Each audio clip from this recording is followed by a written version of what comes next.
एकनाथ शिंदे उस आनंद दीघे के चेले हैं जिन्हें ठाणे का बाल ठाकरे कहा जाता था।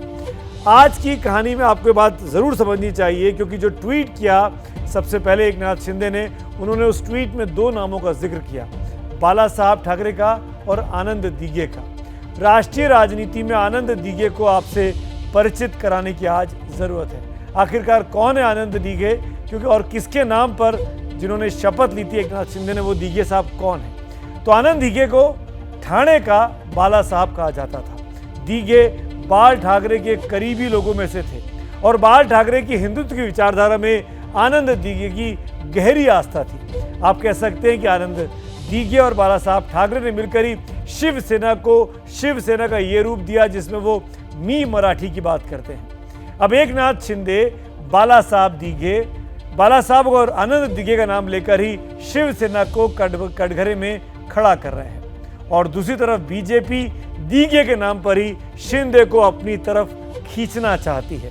याद दिला रही है एकनाथ शिंदे को उनके गुरु आनंद दीघे की। बगावत के इस खेल और शिंदे की इस चाल को समझने के लिए आपको ये हमारी बेहद एक्सक्लूसिव रिपोर्ट जरूर देखनी चाहिए।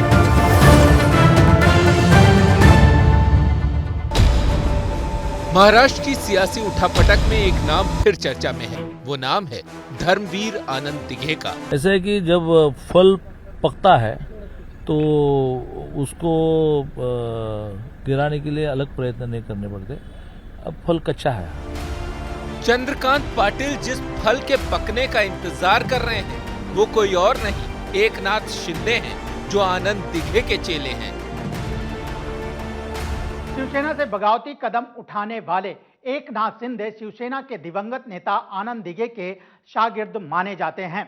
आनंद दीघे की मौत के बाद वो ठाणे के उनके सियासी वारिस के तौर पर उभरे। एकनाथ शिंदे ने उसी तरह से राजनीति की शुरुआत की जिस तरह से आनंद दीघे किया करते थे। हम बाला साहब के पक्के शिव सैनिक हैं। बाला साहब ने हमें हिंदुत्व सिखाया है। बाला साहब के विचारों और धर्मवीर आनंद दीघे साहब की शिक्षाओं के बारे में सत्ता के लिए हमने कभी धोखा नहीं दिया और न कभी धोखा देंगे। आज तक अनेक नेता आए और अनेक नेता चले गए। शिवसेना ये शिव सैनिकों के बदौलत बढ़ी हुई है। माननीय बाला साहब ठाकरे और दीघे साहब जैसे नेताओं के विचार से ये बढ़ी हुई है। मुझे ऐसे लगता है शिवसेना ये इसके आगे भी वैसे ही बढ़ती रहेगी। शिंदे को हिंदुत्व तब याद नहीं आया जब 2.5 साल तक वो इसी सरकार में बड़े मंत्री थे। रही बात शिंदे के गुरु आनंद दीघे की, तो उन्होंने मरते दम तक बाल ठाकरे का साथ नहीं छोड़ा। आम जनता में दीघे साहब का एक बहुत बड़ा स्थान है। वो देखते नहीं थे कि रात के कितने बजे है। अगर किसी ने मदद मांगी तो भाग के खुद चले जाते थे। हालांकि बाद में दीघे पर शिवसेना के एक सदस्य श्रीधर कोपकर की हत्या का आरोप लगा, जिन्होंने पार्टी उम्मीदवार के खिलाफ वोट दिया था। उन पर टाडा लगा और गिरफ्तार भी हुए। अगस्त 2001 में एक कार दुर्घटना के दौरान आनंद दीघे घायल हो गए। उन्हें ठाणे के सुनीति देवी सिंघानिया अस्पताल में भर्ती कराया गया। अस्पताल में भर्ती रहने के दौरान 26 अगस्त 2001 को आनंद दीघे का दिल का दौरा पड़ने से निधन हो गया, लेकिन शिवसैनिक इस बात को मानने के लिए तैयार नहीं थे।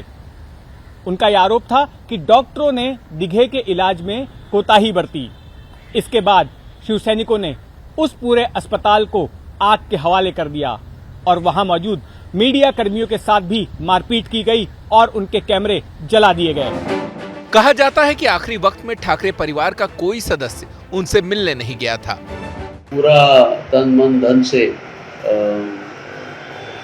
शिवसेना के लिए काम करने वाले आनंद दीघे थे, एक सच्चे शिव सैनिक थे। तो एक अलग सा रिलेशन उनका दोनों के बीच में था और प्यार करते थे उनके संबंध बहुत गहरे थे। तो क्या एकनाथ शिंदे अपने गुरु से अलग ठाकरे परिवार का साथ छोड़ेंगे? क्या शिंदे बाला साहेब के हिंदुत्व के लिए उनके ही परिवार को धोखा देंगे, या खेल सत्ता की मलाई खाने का है? मुंबई से राजेश वाजपेयी और सूरज ओझा के साथ जितेंद्र दीक्षित की रिपोर्ट।